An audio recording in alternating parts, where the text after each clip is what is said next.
Hello there, everyone. My name is John Bullock. I am the Bluebeam account executive here at Microsol Resources. Welcome to a sort of new impromptu presentation called the Bluebeam Office Hours. I know you see helpful tips and tricks up there, but this is going to be a little bit different. It's going to be a Q&A with our certified instructor, David Spergel. We'll get started at the top of the hour. I want to give everyone time to kind of, filter in here. So just stand by for a bit. And we'll get to it soon. Thanks, John.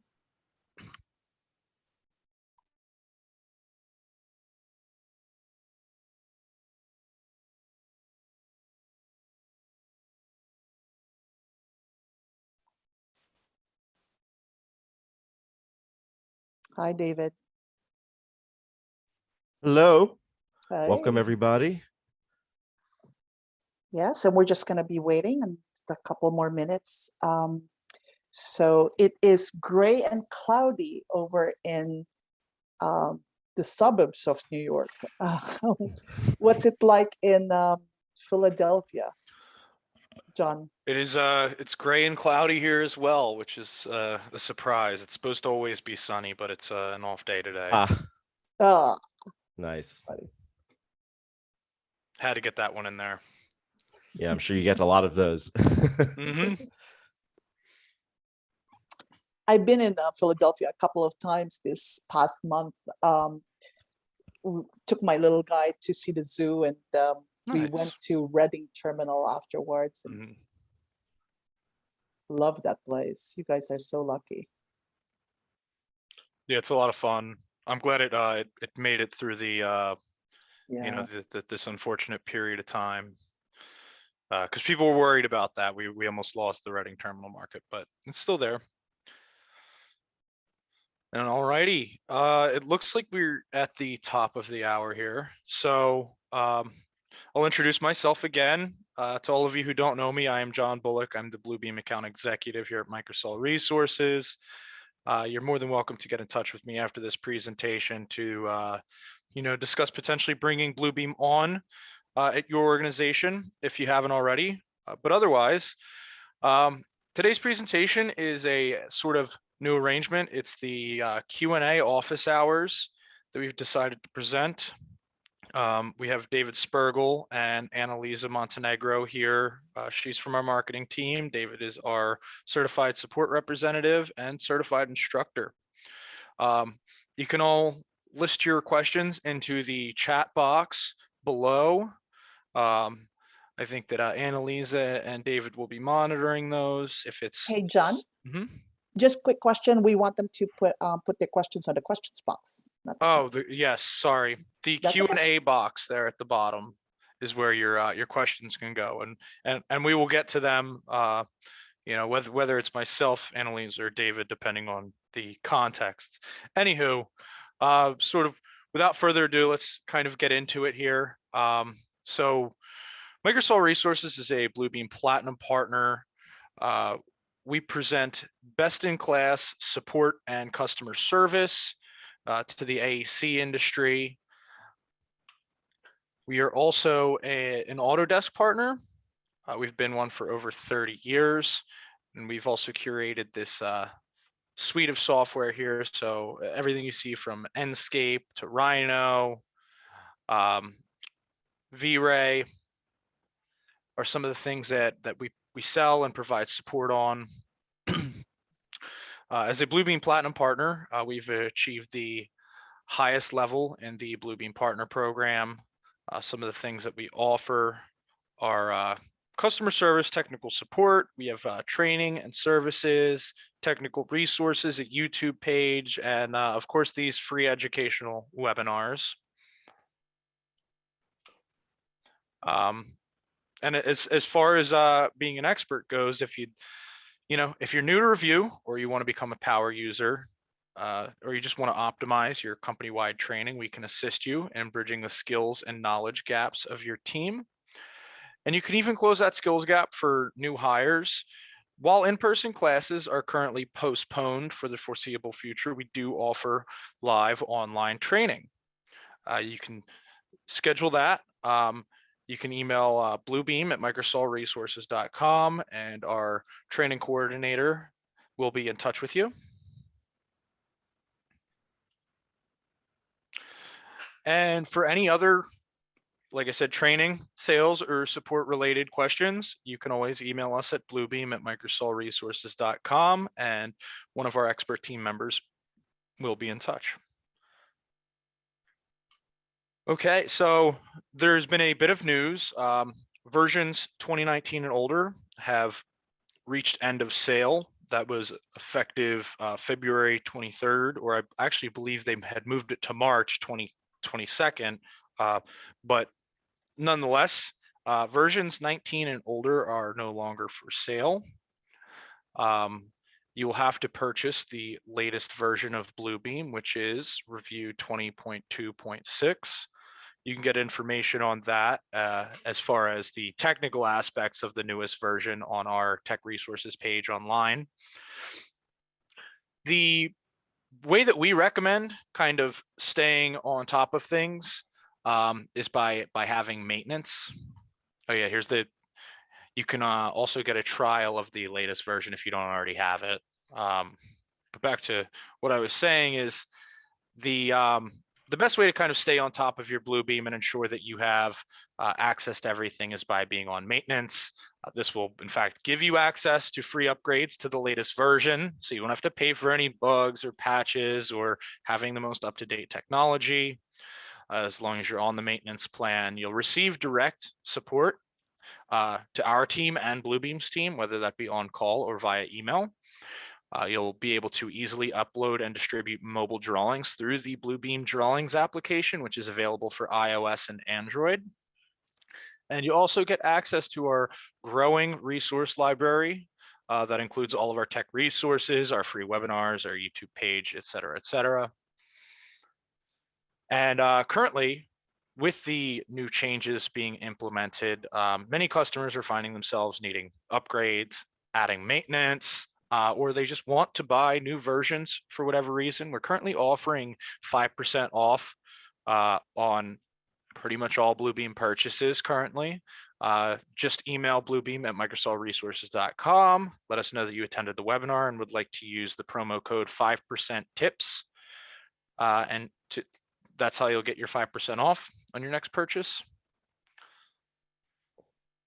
And for any other Bluebeam questions, or if you would just like to schedule a demo, chit chat with me about what current licensing you have and where you want to be, just email us at bluebeam at microsolresources.com. We're always happy to schedule some time to discuss things, or if you just want to quote for some licenses, you can also do that. All right.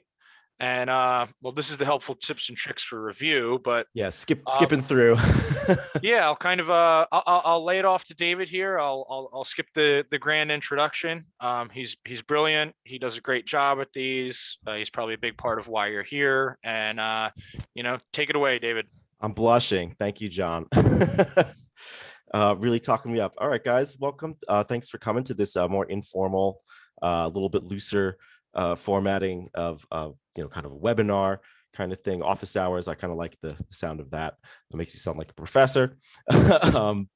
So we already got some questions coming in, so I'm just gonna dive right in, and let me share my Bluebeam screen. And little caveat that this is none of this is planned, rehearsed, or anything like that. I'm doing it all live, so it's very possible that I will be learning stuff at the same time as everyone else. But I think that's what everyone is here for. So let me get that queued up. Okay, get it here. Get it here, and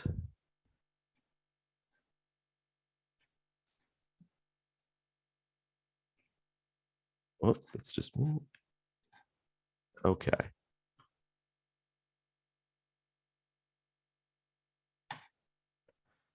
Okay, and everyone can see my screen. John, could you confirm that you're seeing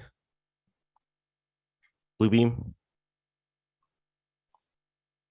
Yes, we can. Okay, great. Yep. I'm gonna try to if I can, I'm gonna try to put the the questions the question that I'm currently answering on the bottom in the text down there. So in case anyone is needs to see what I'm answering, they can look over there. Okay, so first question coming in is from Abdel. He's asking, is there a way to dim other comments so that it's easier to review comments where many comments are in the same area? That is a good question. Yes, there is a way. Let me pull up PDF. Let's pick one with probably a good amount of markups on it. This one looks good. I gotta make sure to check it out because it's in a studio project. Okay. And now I can see, maybe I'll have to move this this text box maybe to the top there. That might be the best place to put it. Okay, so again, the question is there a way to dim other comments so it's easier to review comments? So there's a few ways that we can go about doing that. One of them is the markup list filtering, right? So let's say I only wanted to see, these blue markups, right? So what I would do is I'd go to my markups list, right? And I'd turn on the filter list button. And that turns on the filters for all of the columns, right? So from there, I can click on the color column. Since I know I just want the blue ones, I can just click blue, and then that will automatically filter out and dim the other markups. So you can see that you can still see the other ones, but you can select them as well, but that they are now dimmed and kind of black and white. So that's probably the easiest way to do it. There's also the ability to go to view dimmer. This is actually just for content, so don't be fooled by that. So clicking on this will just dim all of the content. Really the best way to kind of filter the markups is to use the markup list, filter list, and then that will get you where you want to go. So let me turn off my dimmer. Okay, another question. How do I turn off AutoCAD layers when using Revu? Okay, yeah, good question.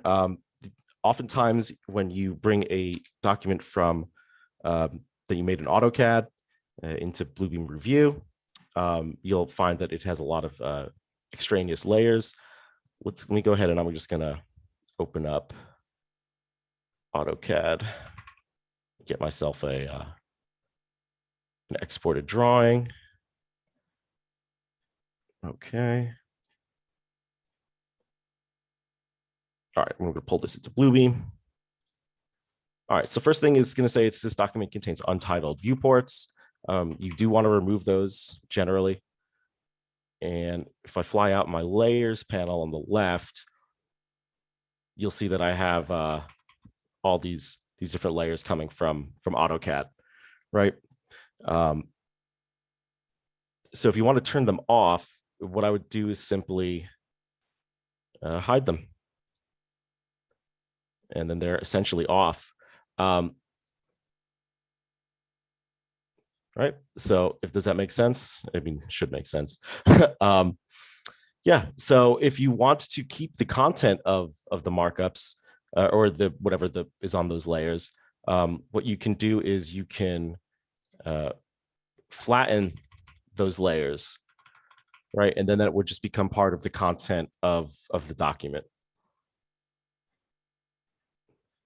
Okay, is there a way to change, Lynette is asking, is there a way to change the name of an author in the markup list?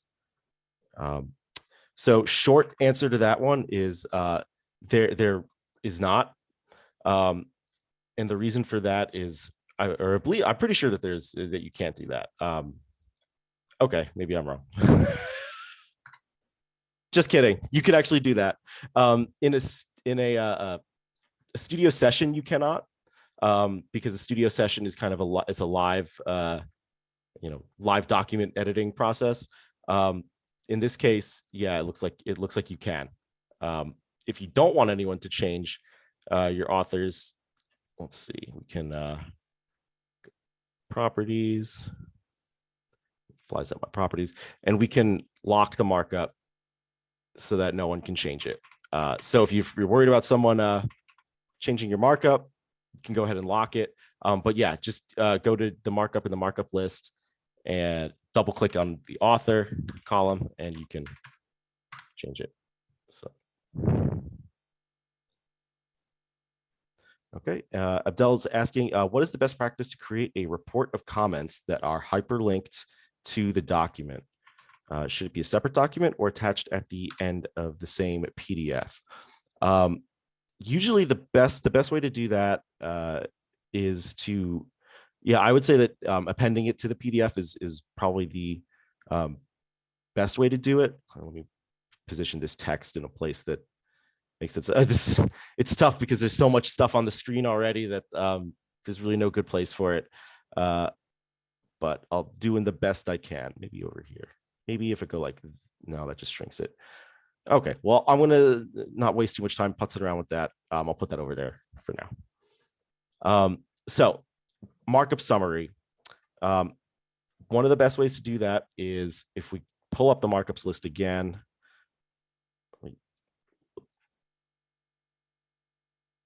Yeah, we probably can't like have the questions. Yeah, you know what? It was nice. It was a good thought. It was a good thought. It was a good thought. I tried. A for effort. So to get a markup list summary, we just click this share looking button. It's not actually sharing, it's summary button. And then we click PDF summary. And you get all these options, but I think the one that you're looking for is this one, append and hyperlink to current PDF. So I'm just keeping keep everything default. If you want to filter the markups that you see, you can do that easily here in columns and filter and sort. But I'm just going to leave everything default just so you see how easy it is and just check this box. All right, so it's going to process all those markups.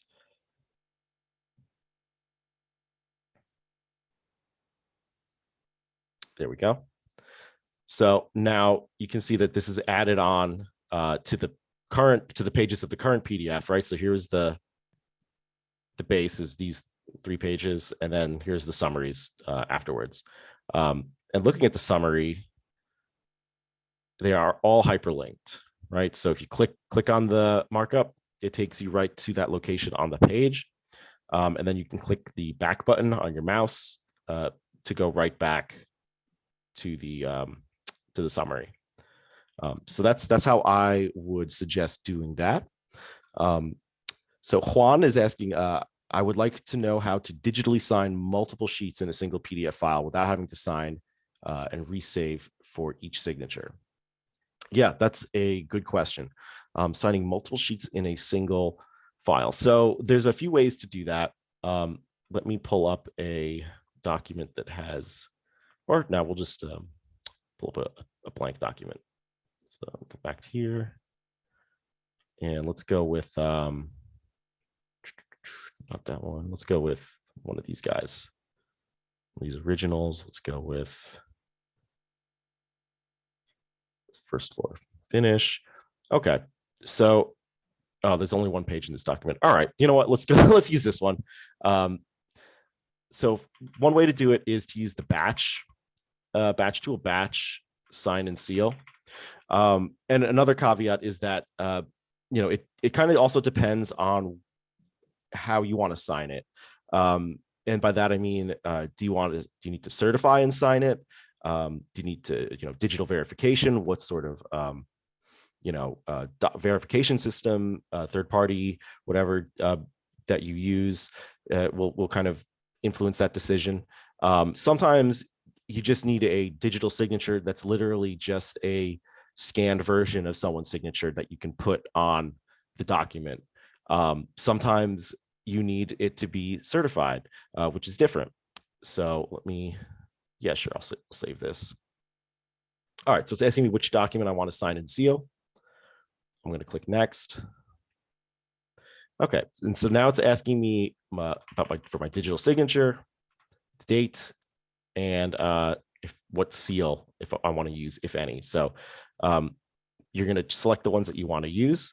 So we're going to use a digital signature, and then a little box will pop up indicating the placement of that signature. So I'm going to put this one over here in the bottom left or bottom bottom right corner. Make it a little bigger. Or I could put it in like, where the title block is if I had a space for it, whatever. So I'll put it in the bottom right. Over here, it's asking what type of signature I want to use, whether it's a digital signature or a document certification. Now, a digital signature will essentially, once you complete it, will lock the document and you will not be able to make any changes to it without breaking that certification. Certifying it will also lock the document, but a little bit differently. So if I choose document certification, you'll notice that I can now choose the permitted changes. So what can I let someone do to this document without breaking the certification? If that certification is broken, it needs to be recertified and validated before you get the green checkbox, and it can move forward. So let's just use David? Yes. Just curious to find out too, as a, do you know if there's an integration with DocuSign and Bluebeam? Not that I know of, no. Okay. That's what I thought as well. Yeah, no, it would be nice, but it does support most of the third-party identity verification services, PKCS number 12, I believe, if I said that correctly. Well, let me enter my password. Oh, busted. There we go. Okay, so I have my certificate logged in. Oops, view. Let's see, I am the author, yada yada. These are all optional. And then you could choose the different appearances for your signature. These you can edit in the Bluebeam digital identity dialog box. So this just is my signature with dates. In this case, let's say I don't want the date. I can remove that, put my name, etc. So you can customize that how you would like. And placement is going to be manual placement by default. So now I can flip through the different pages, right? And it will be signed on all of those pages. It's not signed on the other pages because they are outside of the page size. So if I switch the page size, now it's over here. Is there a pop-up screen that you're showing as well, David? Oh, you know what? It does. It's not showing my signature. I'm just seeing yes, the that's video, okay, yeah. video preview. I'm not sure why that would be, but here, let It's me. because do you have another screen or something? That's what people are saying too. No, I think it's because it's a I guess it technically treats that as a different window. So let me just do the whole. Yeah, that's weird. Let me just do the whole screen share since I don't need any fancy. I'm not trying to show the text anymore. Now can you see the box with my signature? Now we can. Okay, now we can. Okay. Thank you. Yeah, okay. No problem. That's what was happening. Thanks for letting me know. Yeah. So this was the signature box that I was dragging around before that I must have confused everybody because they thought I wasn't doing anything. It's a ghost. Yeah, okay, ghost in the machine. Okay, great. So yeah, I'm placing this over here. It's broken down by page size, right? So different page sizes will have different locations. But the issue with this is that it's going to be kind of wonky because it does use basically the same template to stamp quote unquote on every page, right? So if I had different locations I needed the signature, I wouldn't be able to move that without affecting the other ones. So that's one of the caveats there. The way around that is to add form fields wherever you need the signature. So if I go over here to the forms panel and I go to the digital signature form field, now it turns my icon into a crosshair. And so let's say I want my digital signature here. Great. So that's created a digital signature field on this document. So if I click on it, it asks me to digitally sign it. And then I would go ahead and, oops, sorry about that. Go to the next page, do the same thing. Next page. See, I want this one here. Next page, this one will be up here. This one will be, whoops, up here as well. Okay, so, and add infinitum to the pages. And so then what would happen is if I go to batch, sign and seal, save changes. See, now I have the option to choose signature field, right? And so checking these ones, we'll sign it here, we'll sign it there, we'll sign it there on that third page. So if you have the signature fields located in different locations, you'd have to set it up beforehand, but then Bluebeam would know where to get, where to put those signatures. Perfect, thank you. And I just to keep the question and answer box clean, I just archived the question. So thanks thank for you. the question, Juan. Thank you, I appreciate it. David asking layer configurations. Is there a way to import, export layer configurations like via XML? Let's see, layer configurations. Yeah, I got that question the other day. I've been meaning to get to it. Guess this was a good way to get it. Let me open up. Let's see what has layers.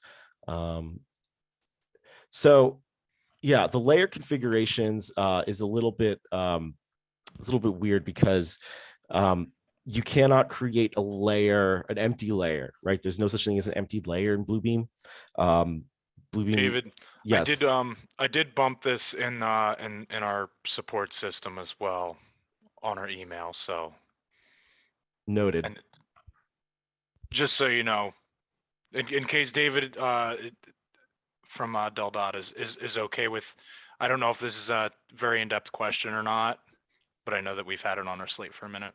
Yeah, well, I mean, I'll answer it a little bit more generally, just to say that the way that layers work in Bluebeam isn't the same way that layers work in AutoCAD, in the sense that you can't really have an empty layer in Bluebeam. A layer will always have to have some sort of markup or content in it.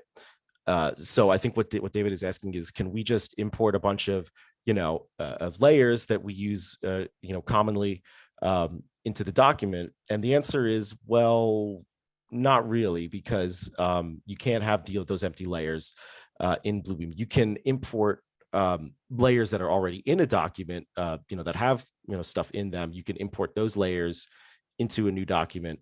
But as far as like having like an AutoCAD, like you'd set up different layers for all of the different like doors, whatever, all the different features you would want ahead of time as kind of like a template to base your document on. When you add things, you add it to certain layers.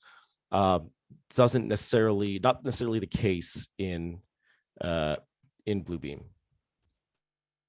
So I hope that helped in some way. Hey, David. And yes. After you answer this question, can you, there was another one that was asked by an anonymous attendee, and I just wanted us to address it live, just because we can't get back to them if we don't answer the question. Got it. So I will address that one right now. Yes. How do you create my personal toolbox and toolbar setup so each time I open Bluebeam, I'm not wasting time searching for the previously used commands? Apparently their company set up that you must manually change from view mode to markup mode when you're opening it. Right. So for licensing situations, so that someone isn't pulling a license just to read a PDF file, yeah. You'll often start in view mode, which will be over here, and then you'll have to go into here to markup mode. But I think what you're looking for is you're looking for profiles, because that's where your tool chests are saved, right? So going over here to my tools, you'll see I have some recent tools that I've used. The easiest way to save tools for later is to drag them into your My Tools tool chest, right? So if you make it a markup, like this one, just make it a quick call out. I'm going to make it a little bit bigger. Is it bigger? There we go.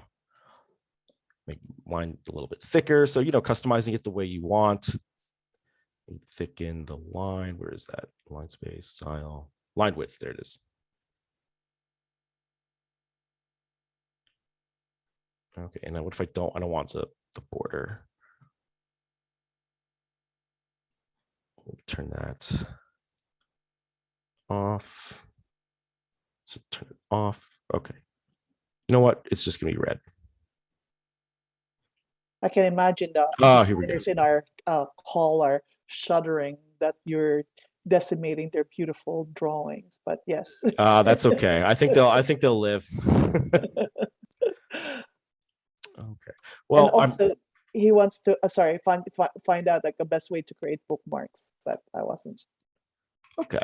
So I can, once I have my recent tools set up, I can drag it over to My Tools and then it will be saved. So if I were to, let's say, close this, go back into the view mode, go back to markup mode. Now it's saved in my tool chest. You can also, if you go to manage tool sets, you can also import and export. So if you're really concerned about saving your tools, you can always export them and then add them to the document profile when you open it up. Best way to create bookmarks. One of the best ways is to use the auto mark feature. So for example, if I go to, where's my bookmarks? Bookmarks, here we go. Works here. Okay, so one of the easiest ways is to go to page region. This is, by the way, I went to create bookmarks. So going to page region will let me select a portion of the page like this one. Okay, so you see the selection in the preview. Great. And I'm only going to do this for the first 3 pages because if you remember, the rest of them are the summary page, the markup summary pages. So just 1 through 3. And now I have bookmarks for each of those pages based on the sheet title and number. So that's one of the easiest ways to create bookmarks automatically with your document. You can also use the create page labels button. That'll do the same thing. Excellent. And what's the best use of overlay function? Best use of overlay function. Well, one of the best ways is to kind of get a like a change management or to review any differences. I actually do have. Don't save. Let's do check back in. And David, I'm assuming you're running the most recent version, 20.2.6? Yes, always running the most recent version. That's how I am. One was asking that he doesn't have form fields in his menu bar. It might be in a different version. He's running Revu. If you 64 standard. If you don't see form fields in your menu bar, you can right click and make sure that form fields is selected and shown. What does it say? Alt something as well. Where's that? Alt G? It says yeah, Alt Q. Alt Q. Perfect. Yeah. Thank you. Yeah. Yeah, no problem. It's I don't think it's shown in the default Bluebeam profile. If you switch to advanced, I believe it does show up. So you can also do that if you switch to the advanced profile. I believe it should show up. So let's take a look at the document comparison folder here in my project. Right. So I have a folder. I have an original, revision 1, revision 2. I think someone else asked a question about Studio. Yeah, can you create a folder within Studio document? Yeah, you can very easily. You can just go to Add, a new folder. Now, this is only for a project, not a session, so keep that in mind. But yeah, that's how you can do that. So let's open up my original first floor reference plan and the revision. Okay, so now I have my first floor, my revision open, and let's go to document overlay.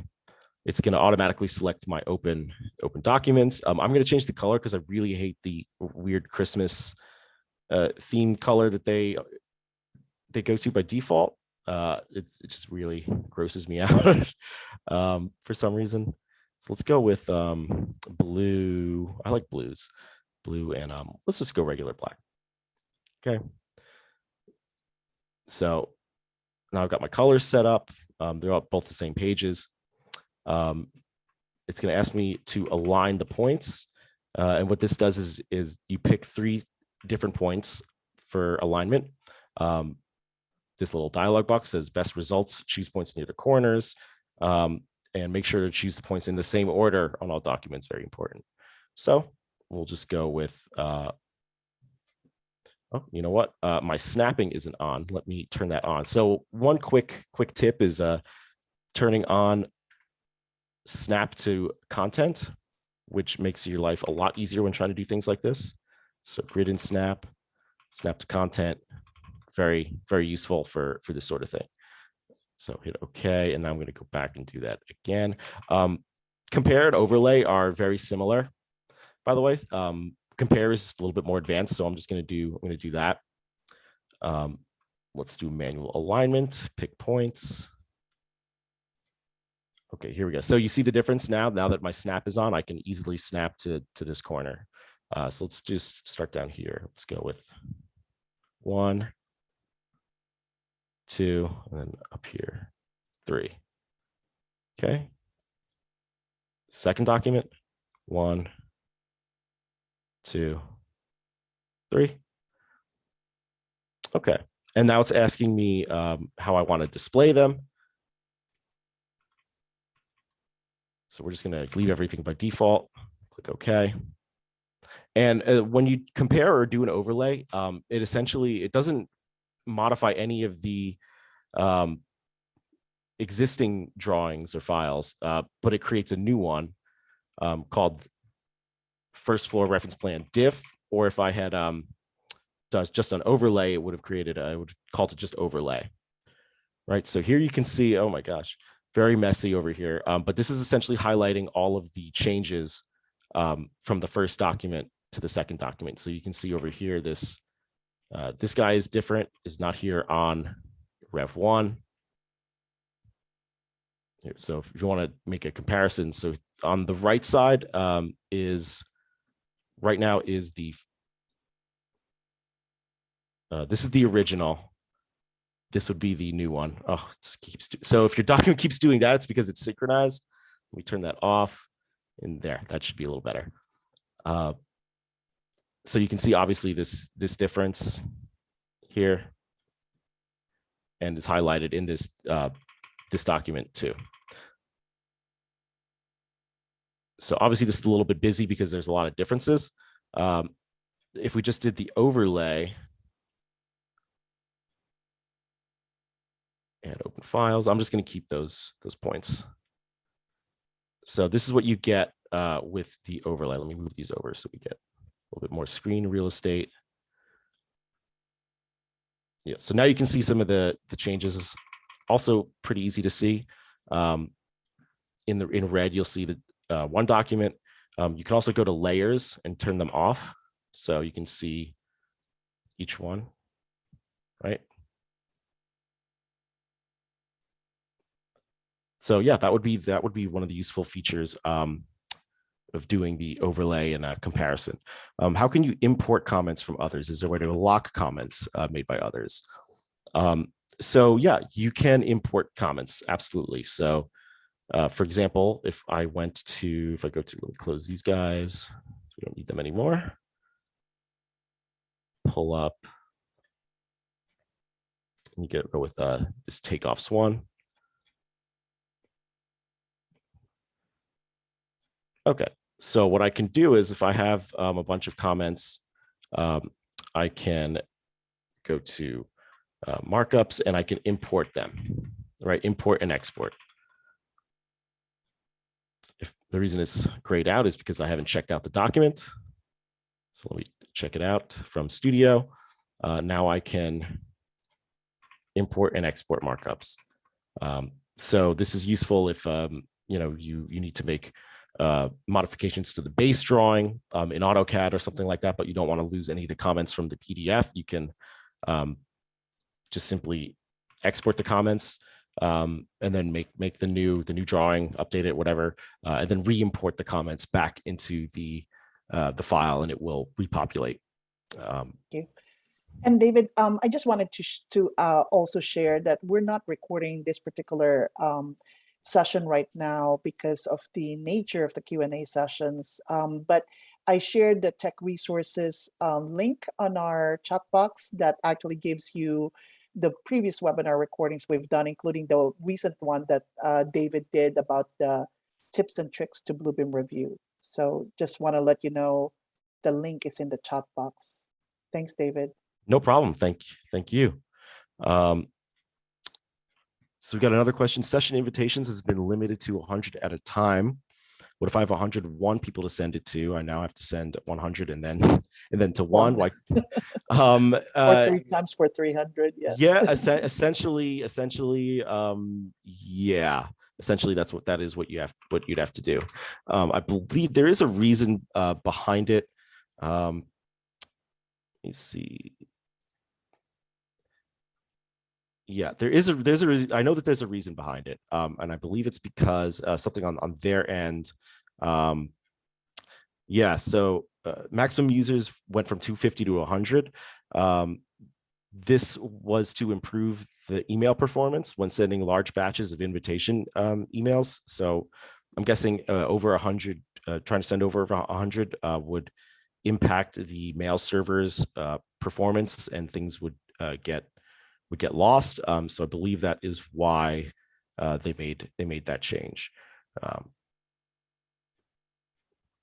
Okay, how to batch replace colors, i.e. replace RGB val X with RGB val Y over 50 PDFs. Ooh, man, David, you're really really busting my chops today. This is gonna turn into a stump the chump session. So what he's asking about is the color processing tool, which essentially lets you pick a source color, let's say black in this case, and then a destination color, and then it should change that color. Maybe it's a different black. Yeah, there it is. So you can see in the after, you can basically change this color to this color. Then of course you can do different ones. There is no batch version of this one. It might be possible to automate it with a number of scripts. If we use go to says advanced. If we use maybe use a JavaScript, some functionality to open file, provide the color values and whatever, and then do it. That's the only thing that I can think of. There should be, if I go under help. By the way, this is very helpful. Obviously it does say help on it, but many people just kind of ignore this section of the toolbar. I find that the help section of for Bluebeam is pretty useful for most things. And let's see, if I search for a script, it should come up with a there should be a script references somewhere. Let's see. Here we go. Bluebeam script reference. And let's see if there's a color processing. Color process. Yeah. So you might be able to do it by creating a script to open file in certain folder, and then apply that the color process to it. So that's without getting too far into that, that's how I would probably try to address that. That's well. And also, David, Andre asked, what's the difference between signing and certified? And I'm just sharing this link. There's a great article that talks about digital signatures, document certifications, and electronic signature. So that's a good way to kind of like distinguish when do you need one versus the other. Yeah, because I totally understandable question because it can be very confusing, and it's also one of those things where the rectangle square kind of thing. Like every square is a rectangle, right? So I think every signed document is certified, but not every certified document is signed, or something like that. And the difference being essentially that when a document is certified, it it uses the digital signature basically to verify the integrity of the document. The signature will do the same thing, but the certification basically locks you from doing certain things. Like if you remember, when I went to batch, sign, and seal. Oh, come on. Batch, sign, and seal. I had the option to choose permitted changes, right? So if I change to certification, I have this permitted changes field now. So what this does is this will lock the document. Signing it will also kind of do that, but it won't lock you from changing it, but if you do change it, it'll break the signature and it will need to be re-verified. So yeah, so thanks for posting that that article, Annalisa, because yeah, that's a very common confusion. Does Bluebeam offer a tool or functionality for viewing real-time location via GPS on a PDF?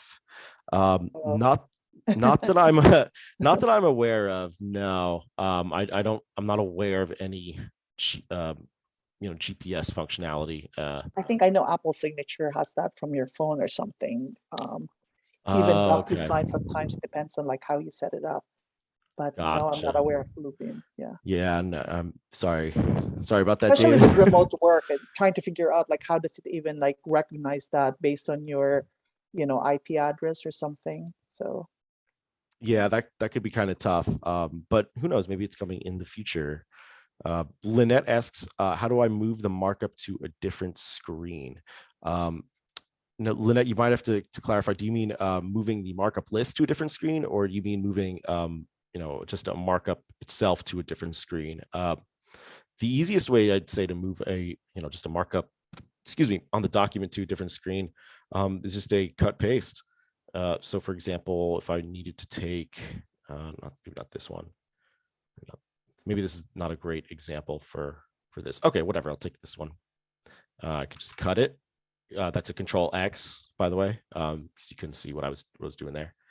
And I'll put it over here, Control V. Yeah, and then so now my markup is over here to be placed. Undo, undo, undo, and undo. There, now it's back. If you are referring to how do I, place a markup on multiple screens, like for example, if I wanted this markup to be repeated across the document, I can right click on it and I can click on apply to pages. And I'm just going to pick landscape pages, I guess. Okay, right. Now, if I knew what what the pages were ahead of time, I could have stopped it from going on this page, but I did not.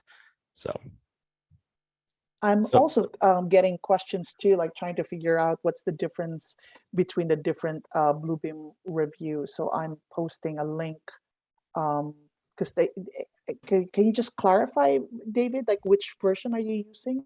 I'm using Revu version 20, the most recent version, and I'm on the Extreme.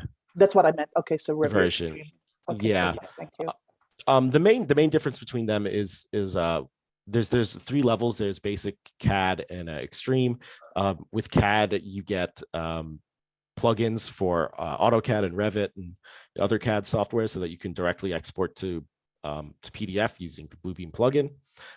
Extreme has that, as well as OCR and batch features. So you may not, if you don't have Extreme, you may not be able to access some of these tools under the batch menu. Okay, perfect. Thanks. And I also just added that link to the article that kind of like talks about the different versions of Bluebeam as well. It's in the chat box. So, Cool. okay. Thank you. And I know just a time check, we have about 10 minutes, well, 13 minutes to go here. I just also wanted to find out from the people that attended here today. I mean, David, John, and myself were talking about like what's the best format for you to learn more. Obviously, this is not a deep dive on training for that, but is the Bluebeam Office Hours helpful? We're thinking, do we do this more often, or would you prefer a more structured webinar format? So I'd be interested to hear what your thoughts are. So post them in the Q&A box. Yeah, Thanks, Dave. likewise. Yeah, Yeah. because whatever I think this could be helpful for a lot of people. So if it is, then yeah, we're happy to keep doing it. Russell asks, is it possible to use Bluebeam to access a web page and save the page as a PDF with all links functioning? Ooh, first part, yes. Second part, no, I don't think so. Because you see, I opened up a web tab over here just by right-clicking web tab, but I don't really have any options to kind of do anything with it, right? So yeah, so I don't think that's the case. If I click new PDF, it's just gonna, yeah, it asks me to create a blank PDF, especially with all links intact. That could be tough to do, because now you're dealing with multiple pages that need to be downloaded and all hyperlinked together. Travis asks, when doing takeoffs, is there a way to get a measurement summary window, simply listing all measurements in a centralized location instead of having to do properties or whatever for each markup? Yeah, there is, totally. It's called it's the legend. You can see it over here. And the way to create that is, let me open up my markups list.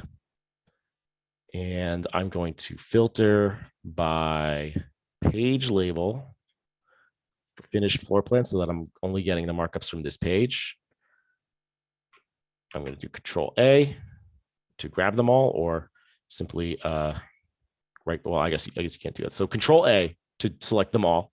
And then if you right click legend, it'll ask you if you want to add it to the current legend or to create a new one. So if we create a new one, now my cursor turns into this placement box, and I can place legend here. You can also customize, modify the way it looks. The description, if you want it to be, let's make this the label, let's say, or you can make it the let's see, subject. So it really depends how you set it up. For example, if I click on this markup, you see subject is carpet. However, this one, subject is flooring, and the label is polished concrete. So you really want to be, consistent with, your labeling. Because obviously flooring doesn't really make much sense. Let me turn this back to label. There it is. So the reason it looks a little wonky, by the way, with all the subjects and labels, is because this is one of the documents that I use for like demoing and just putz it around in. So it's got over the years, it's gotten a bit messier. And you can edit the columns that you show in the legend as well. So if I put the subject, maybe that would add a little bit. Yeah, there we go. And then this will, of course, live update if you change something. So let me change that. You can see it should have changed. Yeah, so it's changing on that second one from the bottom. Okay. But let's see. PDF created in AutoCAD frequently have a lot of content that Bluebeam treats as markups. Is there a way of doing away with these? Flattening works, but what if there are already real markups? How to flatten just the AutoCAD junk?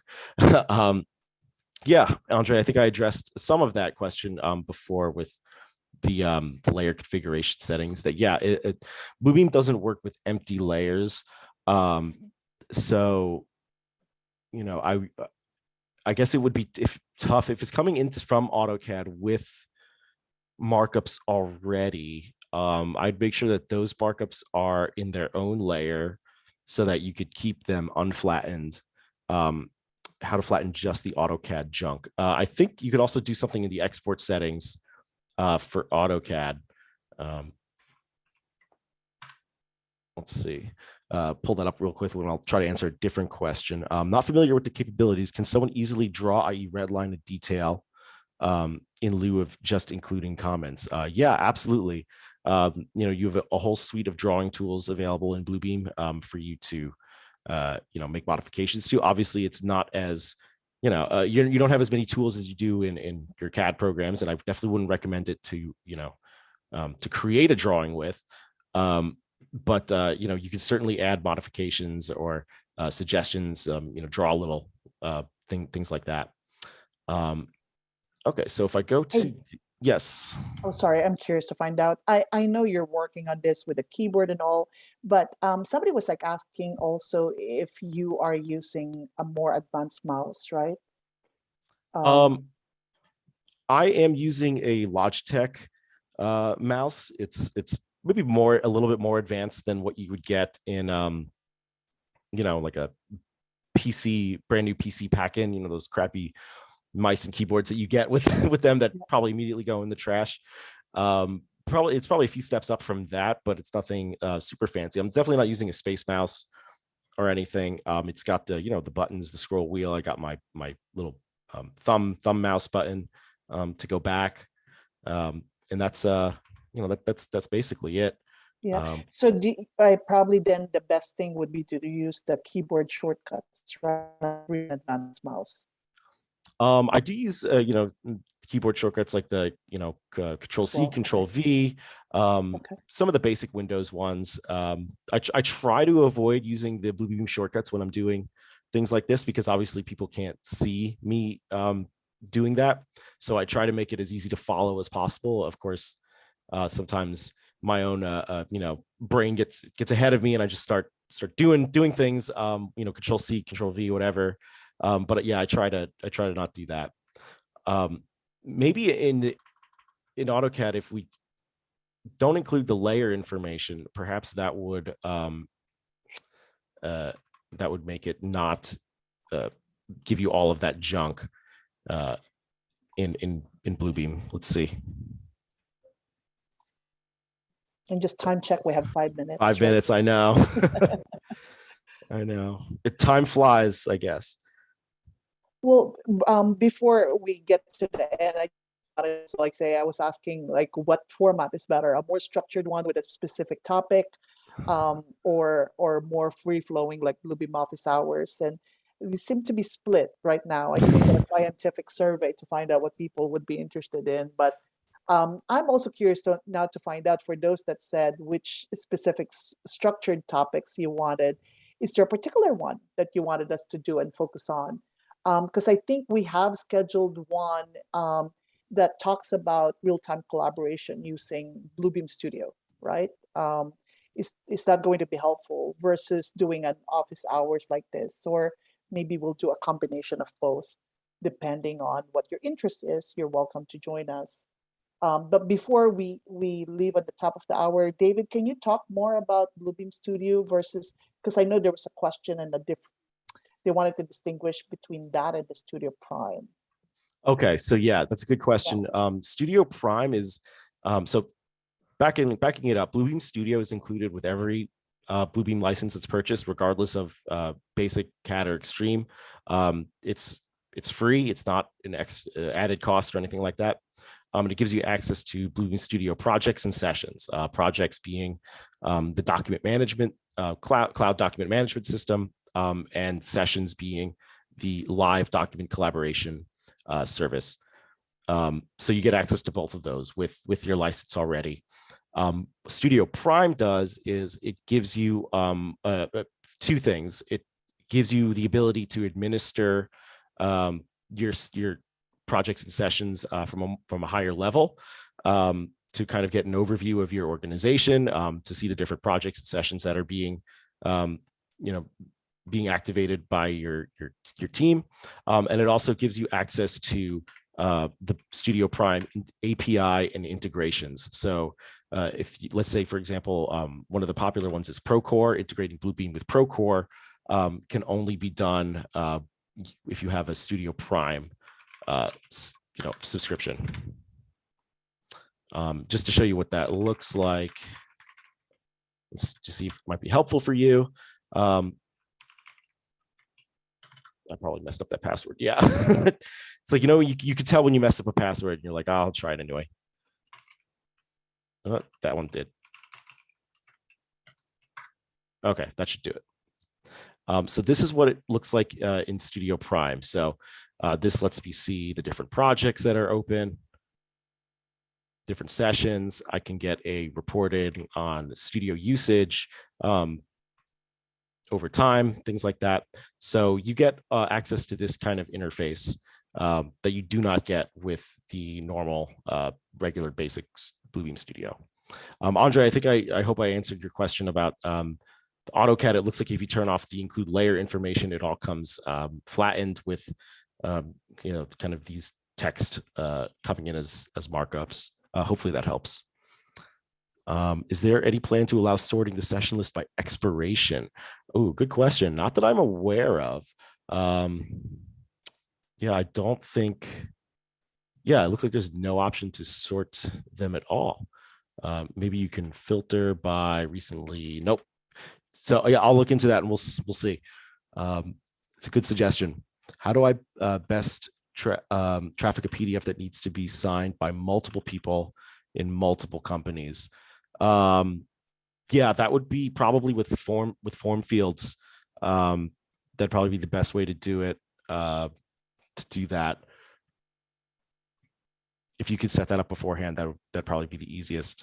Let's see, Russ. When selecting a tool or draw a line, it's possible to keep them selected after placing on the PDF. Oh, great question. I actually know the answer to this one. So yeah, he's asking if after you're done placing a markup, you want to reuse it, right? Because normally you make it, you have to go back. So if you double click, it will let you keep adding the markup until you hit escape. So clicking once will just be the regular place. Double clicking will let you reuse that same markup. So I hope that helps, Russell. Okay. Not there. About the forms, not there under advanced profile. It might be. I don't want to speak out of turn, but yeah, make sure that you right click and it's available here. I don't know. John might be able to correct me if I'm wrong, but I don't think forms is a locked feature behind Extreme or CAD, but I'm not 100% sure. All right, and I think we're at our 1 o'clock time, and just like last time, leaving many unanswered questions. Yeah, for that I apologize. I will try to get back to you guys that I missed after the class and follow up, because I don't want to leave anything unanswered. But we do have a pretty hard out here at 1. Yeah, thanks everyone for joining. I had a blast. This was a lot of fun. I hope it helped people, and I'm sure we'll do it again. Yeah, and then based on the feedback too, I think there is an interest in doing more of this, David. So maybe we will put it in the docket as well to make sure. I mean, in the past, what we actually had is go to the Bluebeam user group, right? So maybe this is changing that user group live version to more of a virtual office hours, like you see now here. I just, again, David, want to thank you for doing this with us, and also for answering all these questions that are coming up. We are interested in having you guys join us again in the future. We do have a lot of great resources that we had shared your way. I hope it's not too overwhelming. But if you have additional questions or topics that you want us to do in the future, I mean, we're doing this because of you and because of the feedback we're getting from you. So keep those feedback questions going our way, and we'll try and reply and support you along the way. And I know John Bullock had to drop off for another meeting, but on behalf of Microsol Resources, David, John, and myself, we want to thank you. Have a great day. Enjoy your weekend, and happy Thursday. Cheers, everyone. Okay.